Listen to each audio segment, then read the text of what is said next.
हे दोस्तों नमस्कार। एक बार फिर से स्वागत है आपके अपने यूट्यूब चैनल देव जी के ट्रिक्स में। तो दोस्तों हम लोग यहाँ पर हिंदी का टेस्ट लगाएंगे। चलिए स्टार्ट करते हैं। गुड इवनिंग सभी को।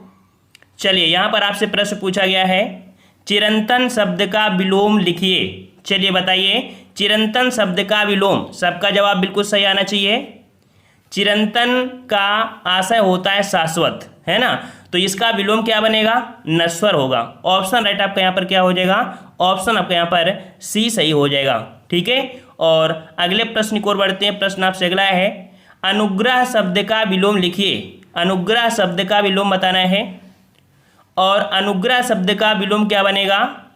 ऑप्शन राइट आपका यहाँ पर जिसका जवाब डी आ रहा है बिल्कुल सही हो जाएगा। अनुग्रह का क्या बनता है? आपका विग्रह बनता है। ठीक है। लेकिन जैसे ग्रहण है, ठीक है, ग्रहण का त्याग हो जाएगा, है। आग्रह का अनाग्रह हो जाएगा, गृहीत का अग्रहीत हो जाएगा। ठीक है। चलिए अगला प्रश्न है, अनभिज्ञ का विलोम शब्द। अनभिज्ञ का विलोम शब्द बताना है। और अनभिज्ञ का विलोम क्या होता है? ऑप्शन राइट यहाँ पर आपका हो जाएगा 3 का ऑप्शन राइट, यहाँ पर सी हो जाएगा, अभिज्ञ हो जाएगा। क्या हो जाएगा? अभिज्ञ हो जाएगा। वहीं पर अज्ञ की बात करें तो अज्ञ का विलोम विज्ञ बनता है। अगले प्रश्न को आते हैं। प्रश्न आपसे कह रहा है, सौम्य शब्द का विलोम। सौम्य शब्द का विलोम क्या होता है? तो सौम्य शब्द का विलोम होता है उग्र। क्या होता है? उग्र होता है। Very good. ऑप्शन आपका यहाँ पर बी हो जाएगा, उग्र हो जाएगा। सौभाग्य। सौभाग्य का विलोम क्या बनता है? दुर्भाग्य बनता है। शत्रु का विलोम क्या बनता है? मित्र बनता है। दुराशय का बनता है सदाशय बनता है। चलिए अगला प्रश्न है, रास शब्द का विलोम बताइए। रास शब्द का विलोम क्या बनेगा? तो रास शब्द का विलोम बनेगा वृद्धि। ऑप्शन जिसका बी है बिल्कुल सही हो जाएगा, वृद्धि हो जाएगा। जबकि हास्य का विलोम, हास्य का विलोम आपका रुदन बनता है, रुदन। और हस्त का विलोम आपका पाद होता है। ठीक है। और हंसी, हंसी मतलब प्रसन्न, तो प्रसन्न का हो जाएगा दुखी, या कह सकते हैं गम। अगला प्रश्न पूछा गया है, न्यून शब्द का विलोम। न्यून शब्द का विलोम क्या हो जाएगा? तो न्यून का विलोम हो जाएगा आपका अधिक। बिल्कुल सही जवाब आ रहे हैं, बिल्कुल अच्छी तैयारी हो चुकी है। तो न्यून शब्द का विलोम होता है अधिक होता है। ठीक है। यहाँ पर नवीन, नवीन का जो विलोम बनेगा वो प्राचीन बनेगा। ठीक है, प्राचीन। नगर का अगर बात करें तो नगर का बनता है आपका गांव बनता है। ठीक है। चलिए अगला प्रश्न है, पुष्ट शब्द का विलोम। पुष्ट शब्द का विलोम क्या बनेगा? पुष्ट का विलोम, तो पुष्ट का अपुष्ट हो जाएगा, या कह सकते हैं क्षीण हो जाएगा। तो ऑप्शन राइट आपका यहाँ पर कौन सा हो जाएगा? ए नंबर आपका हो जाएगा। ठीक है। दुष्ट का क्या होता है? दुष्ट का होता है सज्जन। ठीक है, सज्जन। पुरस्कार, पुरस्कार का होता है विलोम तिरस्कार। वहीं पर प्रकृति, प्रकृति का होता है प्राकृतिक मतलब, तो इसका आपको हो जाएगा कृत्रिम हो जाएगा। ठीक है, कृत्रिम। अगला है गुण शब्द का विलोम लिखिए। गुण शब्द का विलोम, और गुण शब्द का विलोम होता है दोष। क्या होता है? दोष होता है। ऑप्शन यहाँ पर आपका फर्स्ट हो जाएगा दोष। ठीक है। वहीं पर अगर बात करें आपके गृहस्थ, गृहस्थ का होता है संन्यास। ठीक है, संन्यास। गुण का होता है क्या है? यहाँ पर गुड़ा, गुड़ा का जो आपका होता है वो आपका होता है भाग। ठीक है। चलिए अगला प्रश्न पूछा गया है, बाघ और बकरी एक घाट पानी पीती हैं, वाक्य का शुद्ध रूप बताइए। बाघ और बकरी एक घाट पानी पीती हैं, इसको आपको बताना है सही कौन सा बनेगा। तो बाघ और बकरी एक घाट पर पानी पीते हैं, यहाँ पर कह सकते हैं दोनों में लिंग वचन के विभक्ति रहित आपके हैं। यहाँ पर देखिए ऑप्शन बी, बाघ और बकरी एक घाट पर पानी पीते हैं, यहाँ पर जवाब आपका बी नंबर आपका शुद्ध हो जाएगा। ठीक है। चलिए अगले प्रश्न की ओर बढ़ते हैं। प्रश्न आपसे अगला पूछा गया है, नीचे दिए गए वाक्यों में कौन सा वाक्य त्रुटिहीन है? त्रुटिहीन है। तो यहाँ पर आपका, मेरे घर के पास एक पान की दुकान है। दुकान है, दुकान दिया है। देखो दुकान, दुकान नहीं होता है, छोटा दू होता है। इसमें भी दुकान दिया है, इसमें भी दुकान दिया है। तो यहाँ पर देखिए डी नंबर, मेरे घर के पास पान की एक दुकान है, तो आपका जवाब यहाँ कौन हो जाएगा? डी नंबर आपका हो जाएगा। ठीक है। चलिए अगला प्रश्न पूछा गया है, पति पत्नी के झगड़े का हेतु क्या हो सकता है? वाक्य का शुद्ध रूप लिखिए। पति पत्नी के झगड़े का हेतु, तो क्या हम लोग प्रयोग करेंगे? हेतु प्रयोग करेंगे, क्या करेंगे, क्या प्रयोग कर सकते हैं 11 नंबर में?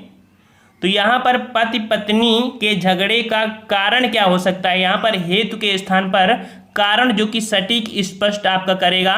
तो यहाँ पर आपका सी वाला देखिए, पति पत्नी के झगड़े का कारण क्या हो सकता है? ऑप्शन सी हो जाएगा। अगला प्रश्न पूछा गया है, वर्तनी की दृष्टि से शब्द का शुद्ध रूप कौन सा है? यहाँ पर आपको बताना है वंदना। और वंदना जो कि देख सकते हैं, वंदना आपका जो लिखा जाता है किस प्रकार से, सभी साथी जवाब देंगे यहाँ पर। और जवाब यहाँ पर आपका सही हो जाएगा, ऑप्शन राइट आपका बी, वंदना इस प्रकार से सही लिखा जाता है, याद रखिएगा। ठीक है, चलिए अगला प्रश्न पूछा गया है, जो किए गए उपकारों को मानता है के लिए एक शब्द। जो किए गए उपकारों को मानता है, और जो किए गए उपकारों को मानता है उसके लिए एक शब्द होता है कृतज्ञ। क्या होता है?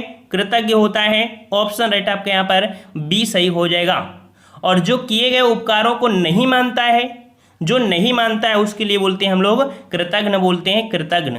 ठीक है, और यहाँ पर कृतकार्य, कृत कार्य का आशय हो गया होता है किया हुआ कार्य।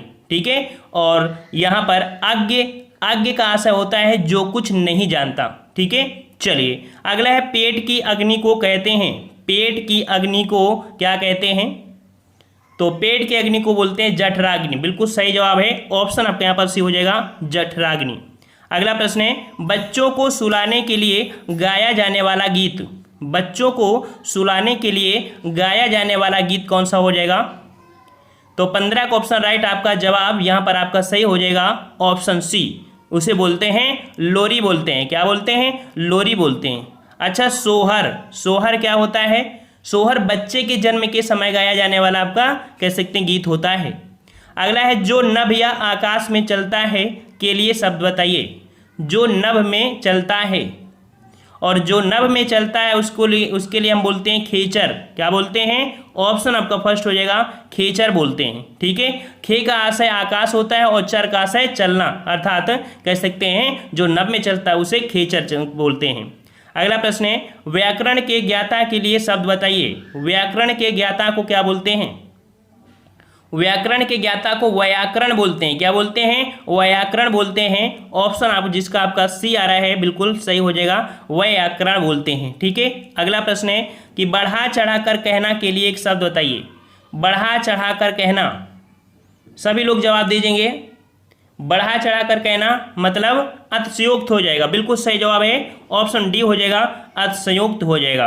अगले प्रश्न को आते हैं। प्रश्न आपसे कह रहा है, निम्नलिखित तत्सम तद्भव शब्दों के युग्म में से कौन सी युग्म त्रुटिपूर्ण है? यहाँ पर देखना है कि कौन सा युग्म त्रुटिपूर्ण है। यहाँ पर तो यहाँ पर देख सकते हैं आपका दिया है घृत का होता है घी, जो कि सही है। उष्ट दिया, देखो उष्ट होता है ऊंट का। ठीक है, यहाँ पर आधा सा आपका बीच में होना चाहिए था, है ना। तो जवाब यहाँ पर आपका बी, ये आपका त्रुटिपूर्ण है। ठीक है, अगले प्रश्न को आते हैं। प्रश्न आपसे कह रहा है कि निम्नलिखित तत्सम तद्भव शब्दों के युग में से त्रुटिपूर्ण है। यहाँ पर बताइए 20 नंबर में। तो देखो गोमय का होता है गोबर, क्षीर का होता है खीर, पर्यक का होता है पलंग। क्या होता है?